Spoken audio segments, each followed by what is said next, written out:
Bismillahirrahmanirrahim. Assalamualaikum warahmatullahi wabarakatuh. Syukur alhamdulillah kita bisa berjumpa lagi di channel ini. Salawat dan salam selalu dan tetap tercurahkan kepada junjungan kita Nabi besar Muhammad sallallahu alaihi wasallam. Allahumma salli ala sayyidina Muhammad wa ala ali sayyidina Muhammad.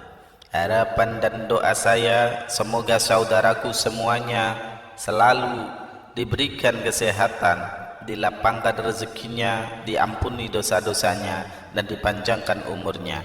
Amin ya robbal alamin. Sahabat beriman yang dirahmati Allah, selama ini kita mungkin berpendapat orang yang meninggal itu tidak akan merasakan sakit ketika jasadnya dimandikan.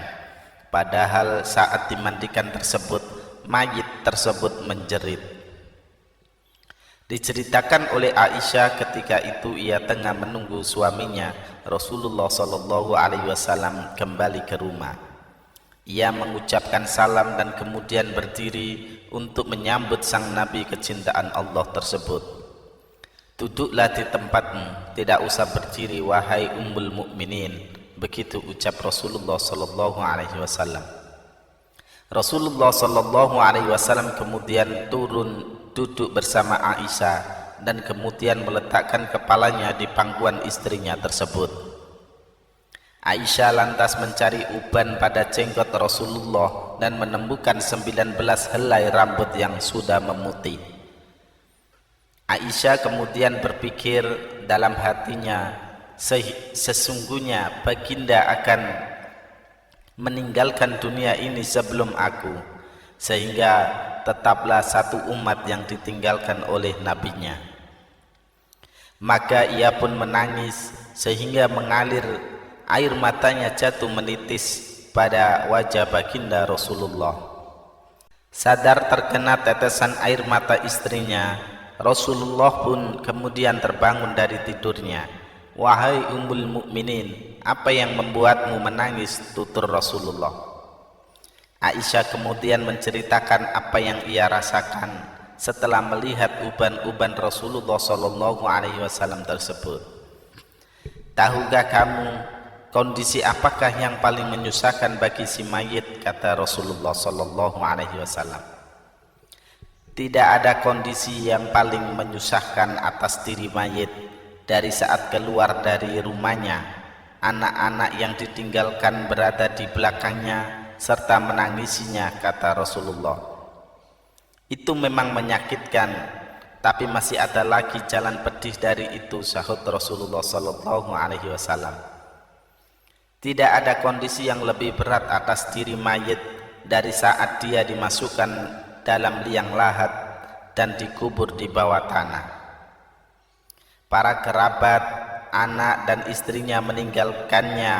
Pulang setelah itu, datanglah malaikat Munkar dan Nakir dalam kuburnya, ujar Aisyah. Baginda kemudian tersenyum simpul mendengar jawaban istrinya ini. Beliau lantas menjelaskan bahwa sesungguhnya saat yang paling berat bagi mayit adalah ketika datangnya tukang memandikan mayit. Pemandi jenazah biasanya akan melepaskan cincin yang dipakai si mayit, melepaskan pakaiannya, kemudian memandikannya. Saat itu roh akan menjerit kuat, di mana suaranya dapat didengar oleh seluruh makhluk kecuali jin dan manusia. Apa yang diserukan oleh roh itu, ya Rasulullah? Tanya Aisyah. Hai tukang memandikan, demi Allah aku memohon kepadamu agar engkau mencopot pakaianku dengan pelan-pelan, karena sesungguhnya saat ini aku sedang istirahat dari sakitnya pencabutan nyawa dari malaikat maut. Begitu ungkap Rasulullah sallallahu alaihi wasallam.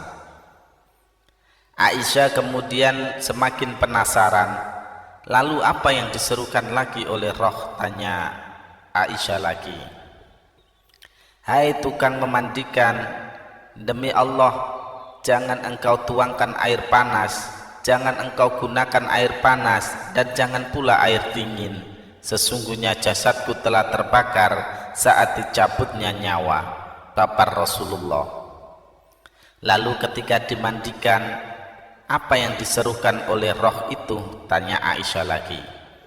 Dan ketika dimandikan, roh itu berkata, demi Allah, hai tukang memandikan, janganlah engkau pegang diriku terlalu kuat, sesungguhnya jasadku masih terluka karena keluarnya nyawa, tutur Rasulullah sallallahu alaihi wasallam. Sahabat beriman yang dirahmati Allah, itulah sakit yang dirasakan oleh mayit. Tentu kita sudah tahu bahwa saat pencabutan nyawa itu rasanya begitu menyakitkan. Bahkan Rasulullah sallallahu alaihi wasallam pun merasakan hal yang sama dan bekasnya masih terasa hingga saat dimandikan. Jadi bagi Anda yang suka memandikan jenazah, dengarlah jeritan ruh. Wallahu a'lam bissawab. Demikian yang bisa saya bagikan, semoga bermanfaat untuk kita semua. Amin ya rabbal alamin. Assalamualaikum warahmatullahi wabarakatuh.